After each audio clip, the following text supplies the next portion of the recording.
As many farmers start field work, there are questions surrounding fertilizer shipments following the joint U.S.-Israel attacks on Iran. I'm Clinton Griffiths. The military action having a ripple effect through global energy markets, including oil, which saw prices soar on Monday. Now, the focus of all of this concern, the Straits of Hormuz. The area is located between Oman and Iran. It's a narrow waterway that links the Persian Gulf with the Gulf of Oman and the Arabian Sea. It's a critical transportation choke point for moving both oil and a significant amount of the world's fertilizer. AgDay's Michelle Rook joins me. Michelle, fertilizer prices are already high, and experts you spoke with said this could push them even higher. Clinton, some fertilizer product prices already rallied sharply the last few sessions in reaction to the escalation of the Iran conflict. Nitrogen fertilizer product markets like urea are up the most, followed by phosphate. And higher prices aren't the only problem. Fertilizer supply is also in jeopardy, and the timing could not be worse for U.S. farmers who are gearing up for the spring planting season.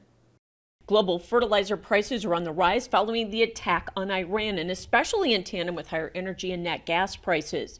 NOLA, or New Orleans physical barges on the Gulf for April urea, traded at $457 a ton on Friday and around $550 a ton on Monday. We have had prices up about $70 a ton from Friday afternoon trade.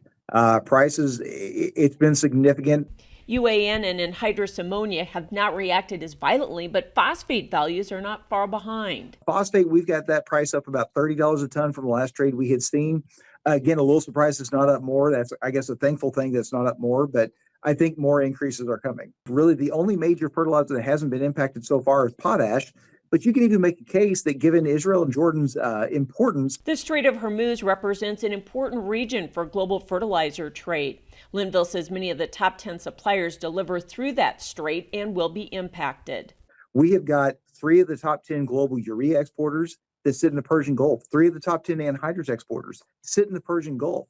1 of the world's top 5 phosphate exporters sits in the Persian Gulf. And with the Strait of Hormuz continuing to say shut out to safe passage, those tons just don't matter anymore. They don't exist until the strait reopens. He says the corn price to fertilizer price ratio was already one of the worst in history, and this has added insult to injury. We were already the second or third worst urea to corn ratio that we had been for this time of the year, this part of the calendar.